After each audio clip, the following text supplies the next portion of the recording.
قال رسول اللہ صلی اللہ علیہ وسلم کہ رسول اللہ صلی اللہ علیہ وسلم نے فرمایا، ایکم کون سا تم میں سے، مالو مال، وارث ہی اس کے وارث کا، احب زیادہ پیارا ہے، الیہ اس کو یا اس کی طرف، من مالی ہی اپنے مال سے۔ تم میں سے کون ہے جسے اپنے وارث کا مال اپنے مال سے زیادہ محبوب ہو؟ قالو انہوں نے کہا، یا رسول اللہ، اے رسول اللہ صلی اللہ علیہ وسلم، ما نہیں، منا ہم میں سے، احدن کوئی ایک، الا مگر، مالہ اس کا مال، احب زیادہ محبوب ہے، الیہ اس کو۔ صحابہ نے عرض کیا، یا رسول اللہ، ہم میں سے ہر شخص کو اپنا ہی مال سب سے زیادہ محبوب ہے، اپنا مال زیادہ پیارا ہے۔ قال فرمایا، فإن پس بے شک، مالہ اس کا مال، ما جو، قدم اس نے آگے بھیجا، ومالا اور مال، وارث ہی اس کے وارث کا، ما جو، اخرا اس نے پیچھے چھوڑا۔ آپ صلی اللہ علیہ وسلم نے ارشاد فرمایا، بس انسان کا مال تو وہی ہے جو اس نے صدقہ و خیرات کر کے آگے بھیجا، اور اس کے وارث کا مال وہ ہے جو وہ پیچھے چھوڑ گیا۔ آپ صلی اللہ علیہ وسلم کا طریقہ تعلیم اور تربیت یہ تھا کہ آپ لوگوں کو مختلف مثالوں کے ذریعے بات سمجھایا کرتے تھے۔ یہاں پر آپ دو طرح کے مال کو کمپیئر کرتے ہیں، ایک اپنا مال اور ایک غیر کا مال۔ انسان ہمیشہ اپنے مال کے بارے میں بہت کنسرنڈ ہوتا ہے۔ انسان کا مال کیا ہے؟ انسان کی بلانگنگز، میرے کپڑے، میری اینک، میری کتاب، میری چیزیں۔ اپنی چیزوں کے بارے میں آپ کا ایٹیٹیوڈ کیا ہوتا ہے؟ آپ ان کے لیے کیئرنگ ہوتے ہیں، ان کا خیال رکھتے ہیں، ان کے لیے حریص ہوتے ہیں، اس کی حفاظت کرتے ہیں۔ لیکن ویسی ہی چیز کسی اور کی ہو تو کیا کرتے ہیں؟ ہوگی کسی کی، آپ اس کی حفاظت اس طرح نہیں کرتے، اس کے بارے میں اس طرح فکر مند نہیں ہوتے۔ اس سے کیا پتہ چلتا ہے کہ انسان اپنے مال سے زیادہ محبت کرتا ہے، اس کو صحیح جگہ پر رکھتا ہے، اس کی اچھی انویسٹمنٹ کرتا ہے تاکہ اس سے بہتر چیز سامنے آئے، بہتر فوائد حاصل ہوں، وہ اس کو ضائع نہیں کر سکتا۔ لیکن مال مفت، دل بے رحم جو کسی کا ہے، جو وراثت میں مل گیا یا کسی اور سے تعلق رکھتا ہے، اس کے بارے میں وہ اتنی درد نہیں رکھتا۔ آپ اپنی ہر چیز کو چھان پٹک کے دھیان سے رکھتے ہیں، خراب نہ ہو، ضائع نہ ہو۔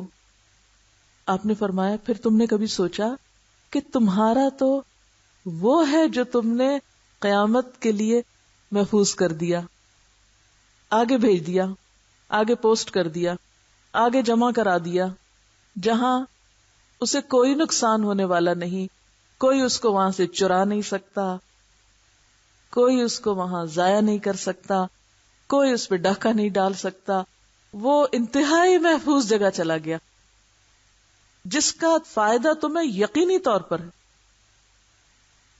اور جو تم نے اللہ کے راستے میں نہیں دیا، تمہارے پاس ہی رہ گیا، وہ مرنے پر تمہارا نہیں رہے گا، تم اس کو ڈس اون کر دو گے یا وہ ہو جائے گا۔ تمہاری کتنی بھی جاگیر ہو، کتنی بھی بڑی پراپرٹی ہو، جب انسان مرتا ہے تو وہ کاغذات اس کے ساتھ قبر میں جاتے ہیں اس پراپرٹی کے؟ نہیں، اور سب پیچھے رہ جاتا ہے۔ ہمارے سارے کپڑے ہمارے وارڈروب میں ہی رہ جائیں گے، جانا اس لٹھے کے کفن میں، اگر وہ بھی اللہ کرے نصیب ہو جائے، لیکن اس کفن کی فکر نہیں ہے۔ فکر کس کی ہے؟ حریص کس کے بارے میں؟ وارڈروب کے بارے میں۔ کتنا بھی زیور، کتنے بھی لاکر بھر کے رکھے ہوئے، کس کے پاس جانے؟ وَمَا يُغْنِي عَنْهُ مَالُهُ إِذَا تَرَدَّى۔ انسان جب خود ہلاک ہو جائے تو اس کا مال اس کے کس کام کا؟ لہذا کچھ تو رکھیں اپنی ضرورت کے لیے دنیا میں کہ انسان محتاج نہ ہو کسی کا. اپنے پسماندگان کو بھی آپ بھیک مانگنے کے لیے نہ چھوڑ دیں، لیکن اتنا نہ دیں ان کو کہ جو ان کی دنیا بھی خراب کر دے اور ان کی آخرت بھی خراب کر دے. جب ہم ڈھیروں مال وراثت میں چھوڑ جاتے ہیں تو کیا ہوتا ہے؟ بچوں سے کیا چھین لیتے ہیں؟ قوت عمل. ہاتھ پاؤں چھین لیتے ہیں ان کی قوت عمل چھین لیتے ہیں، کیونکہ وہ کہتے ہیں بہت ہے، پڑھنے کی کیا ضرورت ہے، محنت کی کیا ضرورت ہے، کام کرنے کی کیا ضرورت ہے. اتنا تو باپ چھوڑ گیا. باپ نے اپنے آخرت کے لیے بھی کچھ نہ چھوڑا، نہیں کچھ جمع کرا، آگے بھیجا ہی کچھ نہیں. خود آگے جا رہا تھا، اتنی سمجھ نہیں آئی کہ کچھ اپنے جانے سے پہلے آگے بھیج دوں، تو وہاں جا کے بھی تو کچھ استعمال کرنا ہے، وہاں کے لیے بھی کچھ جمع کرا دوں. پیچھے ہی چھوڑ گیا. وہ اس کے بھی کام نہ آیا جو چھوڑ کے گیا، اور ان کو بھی برباد کر گیا، ان کے اخلاق اور کردار اور ان کی آپس کی لڑائیاں اور فساد. کیونکہ جتنے جھگڑے مال پہ ہوتے ہیں اتنے شاید ہی کسی اور چیز پر ہوتے ہیں. اور وارث آپس میں جتنا زیادہ ایک دوسرے سے مال کی وجہ سے لڑائیاں اور مقدمے کرتے ہیں، شاید ہی کسی اور بنیاد پر خون کے رشتوں میں اتنے فساد ہوں. لیکن پھر بھی انسان سمجھتا نہیں، اپنے مال سے اس کو سچی محبت نہیں.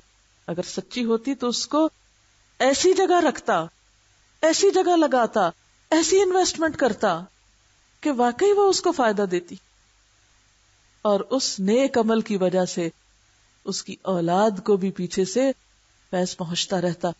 جیسے سورۃ کہف میں آپ نے پڑھا ہوگا کہ خضر علیہ السلام نے یتیم بچوں کی دیوار بنا دی تھی جو گرنے والی تھی. کیوں؟ کان ابوہما صالحا فاراد ربک ان یبلغا اشدہما ویستخرجا کنزہما رحمتا من ربک وما فعلتہ عن امری. باپ نیک تھا، بچے چھوٹے تھے، یتیم، ان کے لیے کچھ زمین میں چھوڑ گیا تھا. اگر دیوار نہ بنتی تو اس کی حفاظت نہ ہوتی. تو اللہ نے ان بچوں کے آئندہ مستقبل کو بھی محفوظ کر دیا باپ کی نیکی کی وجہ سے. کیونکہ باپ سب کچھ پیچھے نہیں چھوڑ کے گیا ہوگا، صالح تھا، آگے کے لیے بھی بھیجا اس نے دوسروں کی خیر کی، دوسروں کا بھلا سوچا. اللہ نے اس کا نہیں، اس کی اولاد کا بھی سوچا. اراد ربک ان یبلغا اشدہما. رب کیئر کر رہا ہے ان بچوں کی، کیونکہ باپ نیک آدمی تھا.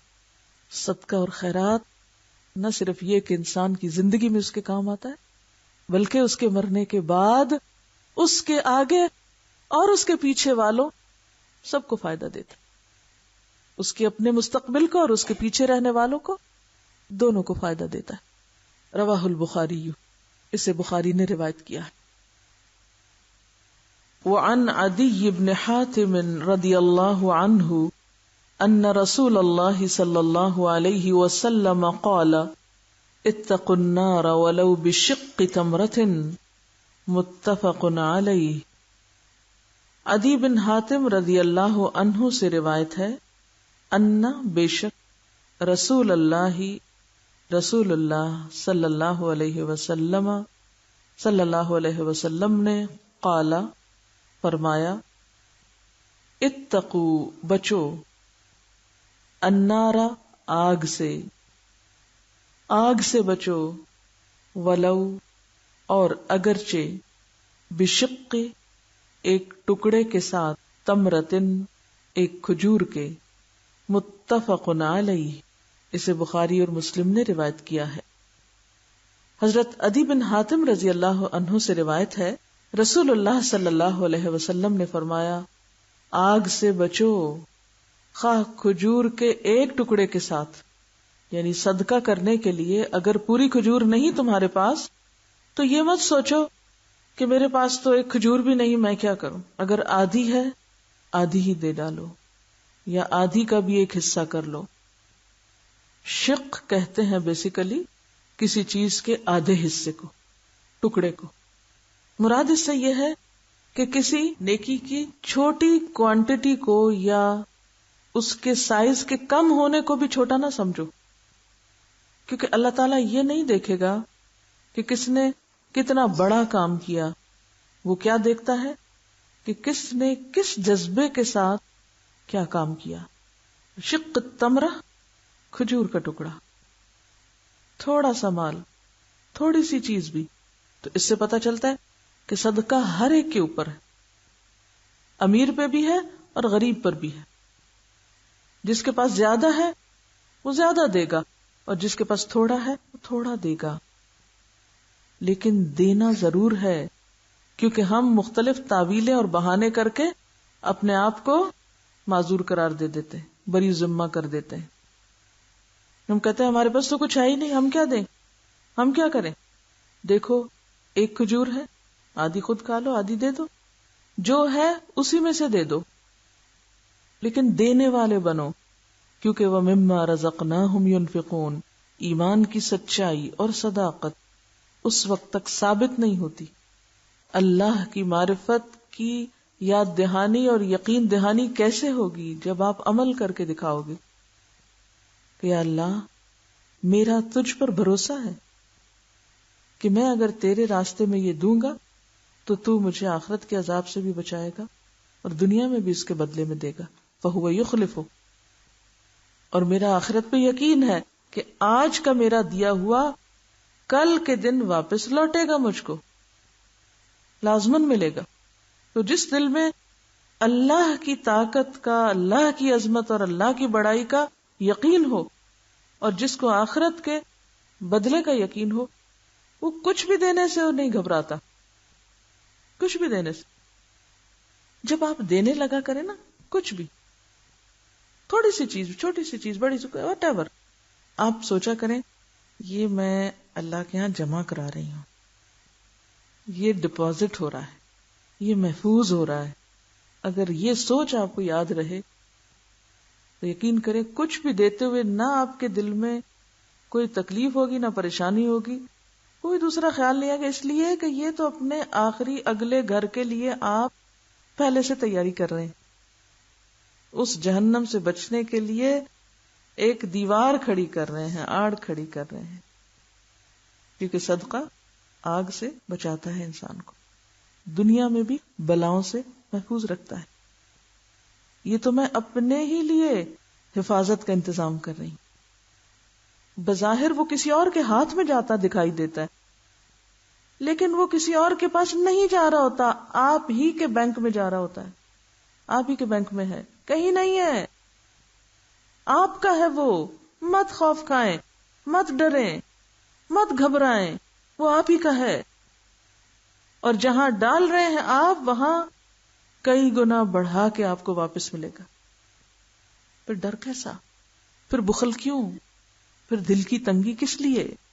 اسی لیے آپ صلی اللہ علیہ وسلم کا طرز عمل کیا تھا؟ وَعَنْ جَابِرٍ رَضِيَ اللَّهُ عَنْهُ قَالَ مَا سُئِلَ رَسُولُ اللَّهِ صلی اللہ علیہ وسلم شَيْئًا قَطُّ فَقَالَ لَا. متفق علیہ. جابر رضی اللہ عنہ سے روایت ہے، کہتے ہیں ما نہیں، سئلہ سوال کیا گیا، رسول اللہ صلی اللہ علیہ وسلم سے، شیئن کسی چیز کا، قط کبھی بھی، فقالا تو آپ نے کہا ہو، لا نہیں. متفق علیہ. حضرت جابر رضی اللہ تعالیٰ عنہ سے روایت ہے، کہتے ہیں کہ ایسا کبھی بھی نہیں ہوا، نیور نیور، کہ رسول اللہ صلی اللہ علیہ وسلم سے کسی چیز کا سوال کیا گیا ہو اور آپ نے جواب میں نہیں فرمایا. کچھ بھی کوئی مانگ لیتا تو آپ اس کو دیتے، اگر اپنے پاس نہ ہوتا قرض لے کر دے دیتے، اگر قرض بھی نہ ملتا تو وعدہ کر لیتے کہ اچھا جب میرے پاس آئے گا پھر دوں گا تمہیں. نہ نہیں کرتے تھے کہ نہیں نہیں جاؤ جاؤ. نمبر 1 خود ہوتا تو دے ڈالتے، پاس نہیں، ضرورت مند آ گیا کسی اور سے لے کے دے دیتے، کسی اور کے پاس بھی نہیں تو پھر بھی تسلی کرا کے بھیجتے، میرے پاس فلاں اور فلاں موقع پہ آئے گا پھر آ کے لے جانا. تاریخ انسانی میں ایسی دوسری کوئی مثال نہیں ملتی کہ کسی کا ایسا بلند اخلاق ہو. آپ بھی انہی کے فالوورز ہیں، انہی کے نقش قدم پہ چلنے والے ہیں، ان کی امت کہلاتے ہیں، ان سے محبت کا دعویٰ کرتے ہیں. ہم اپنا طرز عمل پہچانیں. ہماری زندگی میں کتنی دفعہ ایسا ہوا کہ کوئی ضرورت مند آیا ہو اور ہم نے پاس ہو بھی تو کہتے ہیں کوئی نہیں، زیادہ نہ صحیح، تھوڑا ہی صحیح. کچھ بھی نہیں دے سکتے، سفارش کر دیں، راہ بتا دیں، کام لگا دیں. یعنی آپ صلی اللہ علیہ وسلم کا ایک طریقہ کیا تھا کہ کوئی مانگنے کی عادت کسی کو پڑ جاتی، کیونکہ ہمیں یہ خوف ہوتا ہے نا لوگوں کو مانگنے کی عادت پڑ جائے گی اس لیے ہم نہیں دیتے، تو آپ اس کو کام لگا دیتے تھے. لیکن یہ نہیں کہتے تھے جاؤ جاؤ یہاں سے، بے رخی نہیں برتتے، جاؤ معاف کرو، یہ نہیں کہتے تھے.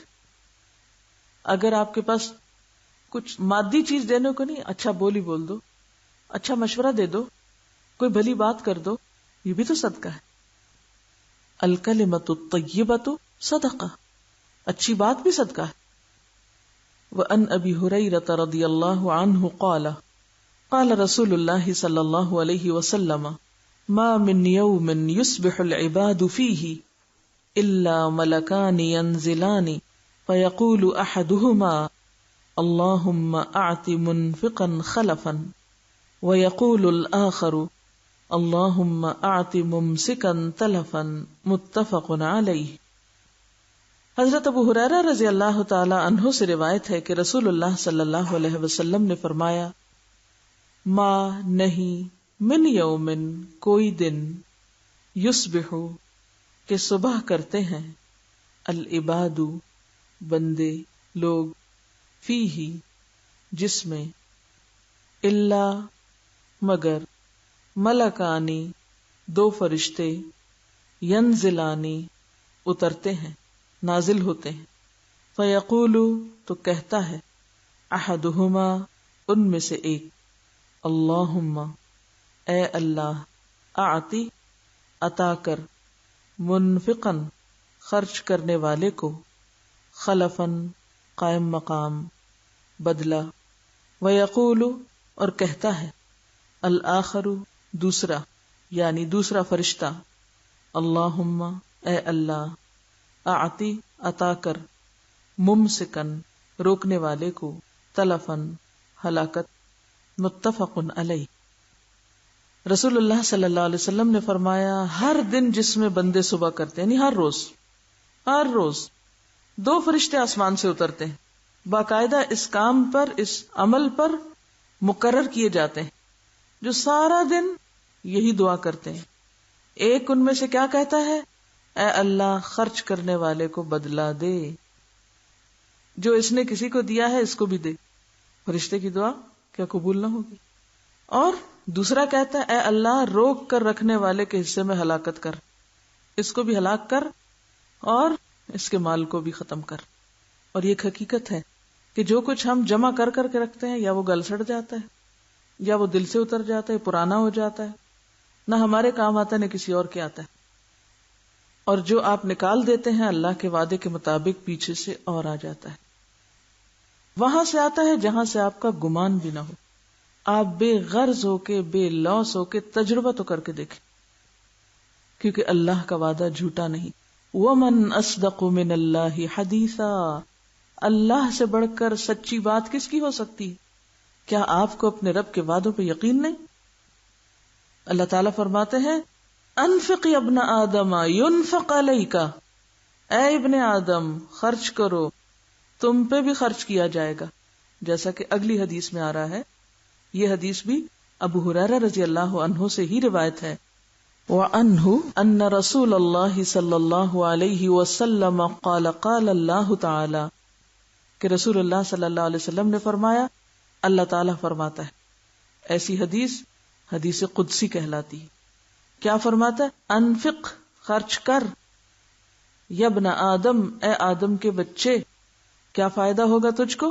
ینفق علیکا، تجھ پر خرچ کیا جائے گا، تو دے تجھے بھی دیا جائے گا. تو یہ اللہ کا قانون ہے، یہ اللہ کا وعدہ ہے، یہ اللہ کا طریقہ ہے. اگر آپ یہ چاہتے ہیں کہ آپ پر رحم کیا جائے، آپ کو دیا جائے، آپ کی مشکل آسان ہو، تو پھر اس کے لیے طریقہ یہی ہے کہ آپ دوسروں کے ساتھ احسان کرنے والے ہوں، دینے والے ہوں. تو گویا کسی کے ساتھ احسان کرنا خود اپنے اوپر احسان کرنا ہے. کسی کی بھلائی کرنا دراصل اپنی بھلائی کرنا ہے. کسی کو دینا دراصل اپنے لیے جمع کرنا ہے. اور جو اپنا بھلا نہیں کرتا کوئی اس کے لیے کیا کر سکتا ہے. وآخر دعوانا ان الحمد للہ رب العالمین. سبحانک اللہم وبحمدک نشہد ان لا الہ الا انت نستغفرک ونتوب الیک.